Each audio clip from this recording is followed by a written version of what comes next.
الحمد للہ رب العالمین والصلاة والسلام علی سید المرسلین۔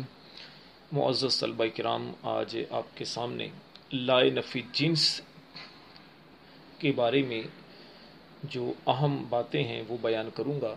لائے نفی جنس چونکہ یہ بھی جملہ اسمیہ پر داخل ہوتا ہے اور اس کی جو خبر ہوتی ہے وہ ہمیشہ مرفوع ہوتی ہے۔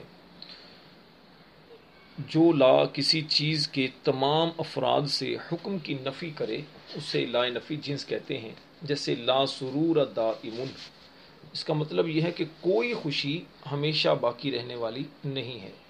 لا رجل قائم، کوئی بھی مرد کھڑا نہیں ہے۔ لائے نفی جنس یہ جملہ اسمیہ پر داخل ہوتا ہے۔ اس کے داخل ہونے کے بعد مبتدا کو اس کا اسم اور خبر کو اس کی خبر کہتے ہیں۔ لائے نفی جنس کی خبر ہمیشہ مرفوع ہوتی ہے اور اس کے اسم کی تین صورتیں ہیں۔ یا تو اس کا اسم مضاف ہوگا، یا مشابہ مضاف ہوگا، یا پھر مفرد نکرہ ہوگا۔ جب لائے نفی جنس کا اسم مضاف یا مشابہ مضاف ہو تو ایسی صورت میں اس کا جو اسم ہے وہ منصوب ہوتا ہے۔ جیسے لا غلام رجل قائم، اب اس صورت میں غلام یہ مضاف ہے اس کا اسم اور قائم اس کی خبر ہے۔ اسی طرح مشابہ مضاف کی مثال لا طالعا جبلا، یہ ہے مشابہ مضاف۔ اور تیسری جو صورت ہے کہ لائے نفی جنس کا اسم جو ہے وہ مفرد نکرہ ہو، تو اس صورت میں یہ مبنی بر فتح ہوتا ہے، یعنی اس کا جو اسم ہے وہ اس پر فتح آتی ہے، مبنی بر فتح ہوتا ہے، یعنی ہمیشہ اس پر فتح ہی آتی ہے۔ اچھا، مشابہ مضاف میں نے عرض کیا تھا کہ لائے نفی جنس کا جو اسم ہے کبھی مضاف ہوتا ہے کبھی مشابہ مضاف۔ مشابہ مضاف سے مراد وہ اسم ہوتا ہے جو مضاف تو نہیں ہوتا لیکن مضاف کی طرح اپنے مابعد سے مل کر اپنا معنی مکمل کرتا ہے۔ مضاف نہیں ہوتا لیکن اپنے مابعد سے مل کر بعد میں آنے والے اسم وغیرہ سے مل کر اپنا معنی یہ مکمل کرتا ہے۔ اس کی چار صورتیں ہوتی ہیں۔ ایک تو یہ ہے کہ مابعد جو ہے وہ اس کا معمول ہو، یعنی یہ عامل ہو اور اس کا مابعد اس کا معمول ہو۔ جیسے لا حافظا درسا قائم، تو اس مثال میں دیکھیے کہ حافظا یہ عامل اور درسن اس کا معمول۔ دوسری صورت یہ ہے کہ مابعد معطوف ہو اور معطوف علیہ کا مجموعہ ایک ہی شے سے عبارت ہو۔ جیسے لا ثلاثتن و ثلاثین طلبتن فی الدرجتی، اب اس میں دیکھیے کہ ثلاثتن و ثلاثین،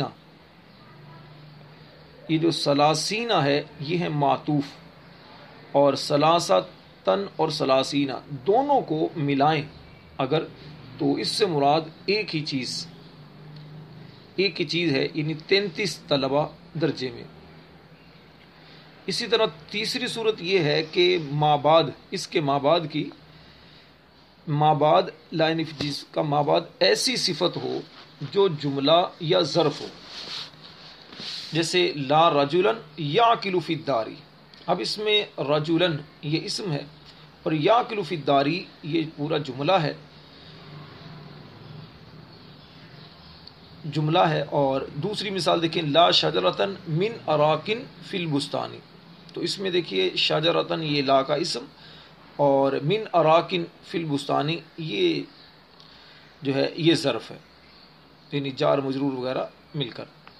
اور چوتھی صورت یہ ہے کہ اس کا اسم کا جو مابعد ہے وہ صفت مفرد ہو، جیسے لا رجلا عالما فی الدار۔ اچھا، لیکن اس آخری صورت میں یہ جو مابعد صفت مفرد والی، اس صورت میں موصوف کو مشابہ مضاف قرار دینا یہ جائز ہے، ضروری نہیں۔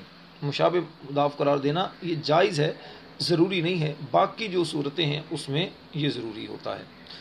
تو یہ مشابہ مضاف کی مختصر سی تفصیل آپ کے سامنے بیان کی ہے، ورنہ جامی کے اندر شرح ملا جامی میں آپ دیکھیں گے تو بڑی ڈیٹیل کے ساتھ آپ کو یہ بات سمجھ میں آ جائے گی۔ اچھا، لائے نفی جنس کی جو خبر ہوتی ہے وہ مفرد ہو، اگر مفرد ہو تو مذکر مؤنث اور واحد تثنیہ اور جمع ہونے میں اس خبر کا اسم کے لا نفی جنس کے اسم کے مطابق ہونا یہ ضروری ہوتا ہے. جیسے لا رجل موجود، تو اس میں دیکھیے موجود یہ اس کی خبر مفرد ہے، تو یہ اسم جو رجل ہے اس کے مطابق ہے، وہ بھی مذکر مفرد ہے اور یہ بھی مذکر مفرد ہے، مذکر واحد ہے. اچھا، اسی طرح لا امرأۃ قائمۃ، اس میں دیکھیے قائمۃ یہ خبر لا نفی جنس کی مفرد ہے، تو یہ اس کے اسم امرأۃ کے مطابق ہے، یعنی کہ واحد اور مؤنث. لا نفی جنس کی خبر اگر جملہ ہو تو اس جملے میں اسم کے مطابق ایک ضمیر کا ہونا ضروری ہے. جیسے لا انسان یمشی علی بطنہ، اس مثال میں دیکھیے یمشی علی بطنہ یہ پورا جملہ ہے جو کہ لا نفی جنس کی خبر ہے، تو اس جملے کے اندر بطن ہی ضمیر لوٹ رہی ہے، اس کے اندر ایک ضمیر ہے ہی، اور یمشی کے اندر ہوا ضمیر ہے جو کہ انسان اس کے اسم کی طرف لوٹ رہی ہے. اسی طرح لا ولیہ ہوا افضل من نبی، اس میں دیکھیے ولیہ یہ لا کا اسم ہے اور ہوا یہ ایک ضمیر ہے، پورا جملہ اسمیہ ہے، ہوا افضل من نبی، یہ پورا جملہ ہے، اس میں ہوا ضمیر ہے جو کہ اس کے مطابق ہے. اور اسی طرح لا نفی جنس کی خبر کبھی جار مجرور بھی ہوتی ہے. جیسے قرآن پاک آپ جب سورہ بقرہ شروع کرتے ہیں ذالک الکتاب لا ریب فی، لا ریب فی، ریبہ اس کا اسم اور فی ہی یہ خبر اس کی جار مجرور مل کر اس کی خبر بنتی ہے. اچھا، لا نفی جنس کے بارے میں ایک بات یہ بھی یاد رکھیں کہ لا نفی جنس کا عمل کس صورت میں ہوگا. یہ اس کا عمل کے لیے ضروری ہے کہ اس کا اسم اور خبر دونوں نکرہ ہوتے ہیں. اگر ان میں سے کوئی معرفہ آ جائے تو اس کا عمل باطل ہو جاتا ہے. جیسے لا رجلہ ہے، اگر یہ لر رجلو اگر ہو جائے گا تو پھر لر رجلو ہو جائے گا، لر رجلو فی الدار ولبنہ. تو اس میں دیکھیے الرجل جو کہ اس کا اسم تھا یہ معرفہ آ گیا، تو اس وجہ سے اب اس کا جو عمل تھا کہ لا نفی جنس نکرہ پر داخل ہوتی ہے اور تمام افراد کی نفی کرتی ہے، تو یہ پھر یہاں پر وہ مالا مانا نہیں ہوگا. یعنی جو اس پر عمل کیا تھا، عمل اس کا یہ تھا کہ جملہ اسم پر داخل ہو کر مبتدا کو اس کا مبتدا پر ان کے نکرہ اس کا چونکہ جو جملہ اسم پر لا نفی جنس داخل ہوتی ہے اور اس کا اسم نکرہ ہوتا ہے اور منصوب ہوتا ہے، لیکن جب معرفہ ہوگا تو پھر یہ منصوب نہیں رہے گا، اس کا عمل باطل ہو جائے گا. دوسری صورت اس کے عمل کے باطل ہونے کی یہ ہے کہ اس کی خبر سے پہلے الا یا بل کا لفظ نہیں آتا.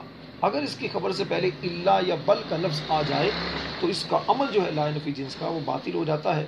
جیسے لا شجرۃ الا مثمرۃ، اب دیکھیں مثمرۃ یہ اس کی خبر ہے، تو اس سے پہلے الا آ گیا تو اس وجہ سے اس کا عمل جو ہے وہ باطل ہو گیا، یعنی لا شجرۃ کی بجائے لا شجرۃ.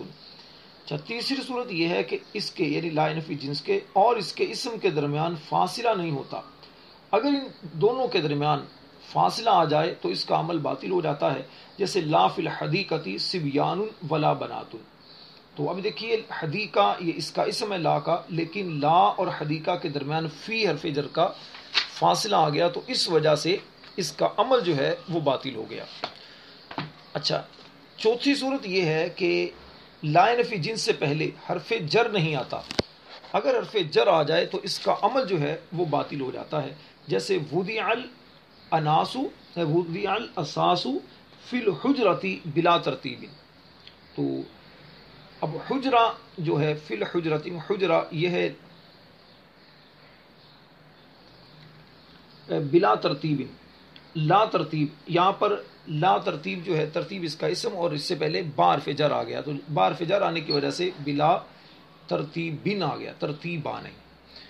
اچھا، ایک بات یاد رکھیں کہ اگر لا نفی جنس کے بعد اسم نکرہ ہو اور اس کا دوسرے نکرہ کے ساتھ تکرار آ جائے تو اس کو بغیر تنوین کے نصب اور تنوین کے ساتھ رفع دینا دونوں جائز ہیں. جیسے لا رفث ولا فسوق ولا جدال فی الحج، قرآن پاک میں جیسے ہے، تو لا رفث اس کا اسم اور اس کا تکرار آ گیا لا فسوق اور لا جدال اس کے ساتھ دوسرے اسم نکرہ کے ساتھ.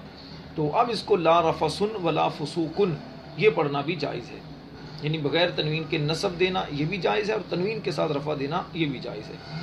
اسی طرح لا حول ولا قوت، اس میں 5 وجہیں جائز ہیں، 5 صورتیں جائز ہیں۔ اگر پہلے اس میں نکرہ کو فتح دیں تو دوسرے کو فتح دیں گے، دوسرے کو فتح، نصب اور رفع تینوں جائز ہیں، جیسے لا حول ولا قوت یہ بھی جائز ہے۔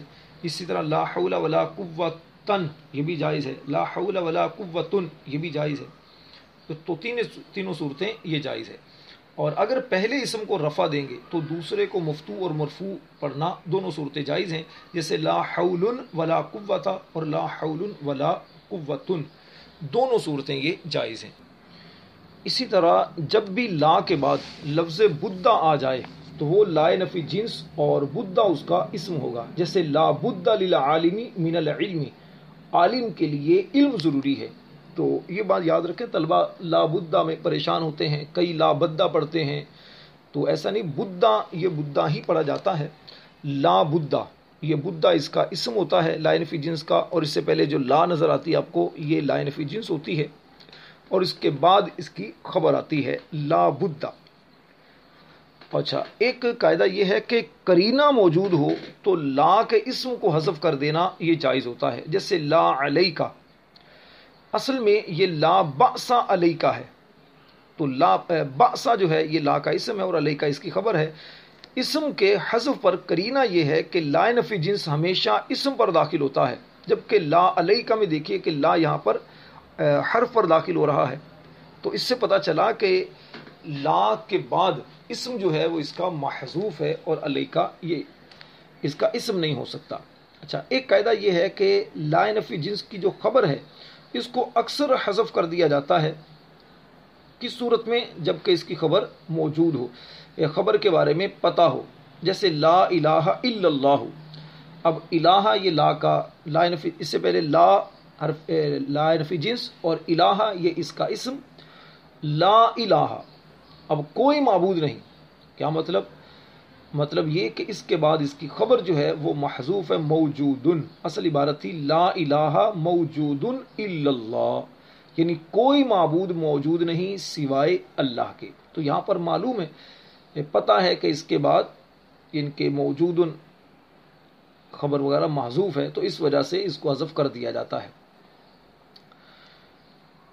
اللہ تبارک و تعالی ہمیں عربی عبارت درست پڑھنے کی، صحیح مفہوم سمجھنے کی توفیق عطا فرمائے۔ اچھی طرح ذہن نشین کر لیں، بار بار سنا کریں، اور پھر اس کا اجرا بھی کیا کریں، اور دیکھا کریں کہ یہ عربی عبارت میں کہاں کہاں یہ قواعد استعمال ہوتے ہیں۔ اس طرح اس کی برکت سے انشاءاللہ آپ کو عربی عبارت بہت اچھی آ جائے گی۔